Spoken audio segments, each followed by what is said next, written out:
Salut à tous, c'est Damien de la chaîne Bourse Solutions. On se retrouve aujourd'hui pour une vidéo de qualité parce qu'on va introduire une nouvelle entreprise, Meta. Facebook pour les intimes, donc du coup, entreprise exceptionnelle qui possède donc du coup les réseaux sociaux type WhatsApp, Instagram, Messenger et Facebook. 3,6 milliards d'utilisateurs, donc du coup uniques, incroyable. Donc du coup, une entreprise qui s'est rétamée complètement donc du coup en 2022 et que maintenant qui fait la remontada depuis un an, plus 157%. Waouh! Et donc du coup, on va regarder ensemble si l'entreprise est toujours de qualité et surtout à quel prix on devrait l'acheter.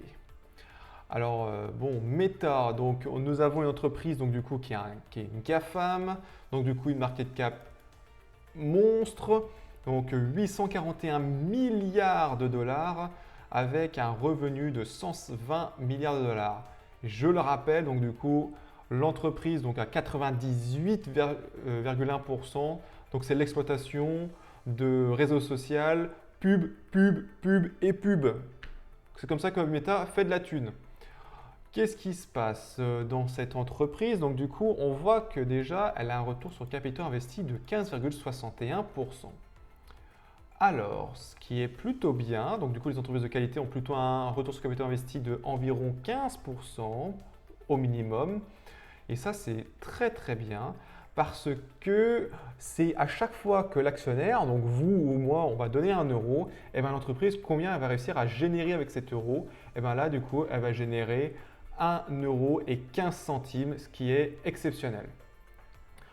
Ensuite, donc du coup, l'entreprise rachète ses actions, donc du coup, c'est plutôt bien, mais après la tôle qu'elle a pris, donc du coup en 2022, je comprends tout à fait qu'elle ait racheté ses actions. Elles étaient tellement pas chères que je pense que c'était une excellente stratégie et ce qui était très très bien et très bien joué de Marc.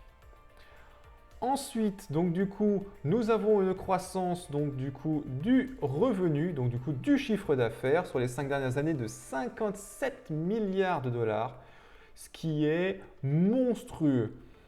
Bon, c'est waouh parce que quand on voit actuellement que cette année c'est de 120 milliards de dollars, en gros l'entreprise elle a doublé son chiffre d'affaires, donc son revenu publicitaire sur les 5 dernières années, ce qui est hallucinant.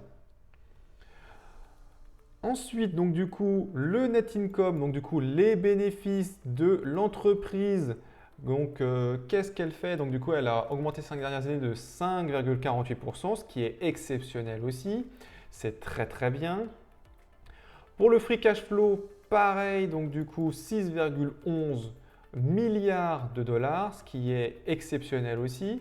C'est même très, très bien parce qu'on rappelle que le free cash flow va permettre de racheter des actions, va permettre de payer la dette, de payer un dividende, d'investir dans sa croissance ou même de faire des acquisitions. Bon, l'entreprise Meta, elle a une spécificité, c'est qu'elle ne paye pas de dividendes. Elle plutôt investit dans sa croissance. On se rappelle tous de Metaverse. Bon, ça a été moyen, mais bon, l'entreprise, elle a toujours sa pub qui fonctionne du feu de Dieu. Et aussi, elle n'hésite pas à faire des acquisitions. On rappellera que comment l'entreprise a acquis WhatsApp très récemment et ça a été plutôt bien joué à elle. Ensuite, donc du coup, on va pouvoir parler ensemble donc du PER, donc le ratio cours sur bénéfice, qui est actuellement de 31 sur les 5 dernières années. OK? Et on remarque que actuellement, donc du coup, sur la dernière année glissante, il est de 37. Waouh! Donc du coup, 37 de cours de ratio sur bénéfice, c'est plutôt énorme.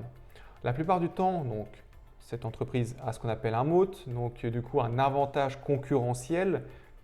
Le PER de 37, c'est quand même un petit peu exagéré. Personnellement, je pense que je serais plus enclin à l'acheter vers un cours sur bénéfice de 20 que 37. Et on voit que comment le prix sur free cash flow est actuellement de 32 sur les 5 dernières années, ce qui est pareil, un poil cher. On va regarder ce que disent les analystes sur les prochaines années, donc du coup jusqu'à décembre 2022, jusqu'à décembre 2023, donc du coup une croissance du chiffre d'affaires de 14%, 2024, donc du coup 12%, 2025, 12%. Ah, une petite baisse en 2026. Pourquoi? Peut-être que c'est des analystes pessimistes qui sont allés dessus, faire des analyses. Et en 2027, 7,8%. D'accord. Il ne faut pas aussi oublier que comment nous avons une soixantaine d'analystes en 2023 et on voit que sur les moins 2,67%, il n'y en a que 11. Peut-être que ce n'est pas les plus optimistes de la pièce. Ensuite, donc du coup, nous allons pouvoir aller recheck donc du coup l'analyse de l'entreprise. À quel prix je vais acheter mon Facebook? Alors c'est une entreprise qui a un avantage concurrentiel, qui a une croissance des revenus qui va être plutôt à 2 chiffres. Donc c'est pour ça que moi je vais être un petit peu contrariant. Je vais commencer par 8, et je vais mettre 10 et je vais mettre 12 pour la croissance du revenu. Ensuite, pour les profits, l'entreprise plutôt profitable, on voit que comment les 10 dernières années 29%, 5 dernières années 28%, l'année dernière 19%. Bon, pour moi je vais être en contrariant encore, je vais plutôt mettre donc du coup 16, 18 et 20. Voilà, et 20%. Hop. Ensuite, pour le free cash flow, donc du coup la marge sur free cash flow, non, encore une fois, on va être contrariant pour être sûr que nous pouvons faire une belle acquisition de l'entreprise à un bon prix. Donc là, on va mettre 18, 20, 22.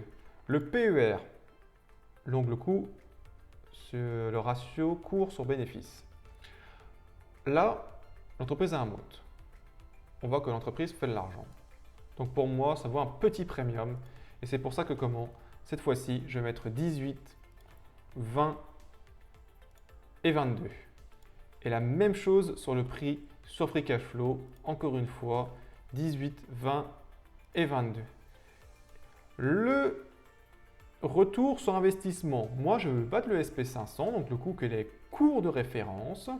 Je vais positionner donc 12, je vais positionner 14 et je vais positionner 16%. On analyse maintenant et qu'est-ce que nous avons? Aïe! Eh bien du coup, il va falloir attendre un petit peu que le cours descende pour pouvoir acheter Meta. Mais attention, on a bien vu que l'entreprise avait la possibilité de prendre une sacrée tôle. L'entreprise est descendue jusqu'à 90 $, vous imaginez? On aurait pu l'acheter 10 fois par jour. Et bien du coup, quand l'entreprise va toucher un petit 150, il ne faudra pas hésiter à l'acheter. Je pense que c'est une promo exceptionnelle. Mais je pense que je vais aussi mettre une petite alerte du côté de 180 $ pour pouvoir justement refaire une analyse et aussi peut-être voir si les assumptions sont toujours correctes, pessimistes comme optimistes et moyens. Voilà. Eh ben, je vous remercie d'avoir suivi cette vidéo. C'était Damien de la chaîne Bourse Solutions. N'hésitez pas à like, à subscribe. Et donc du coup, bonne journée. À plus!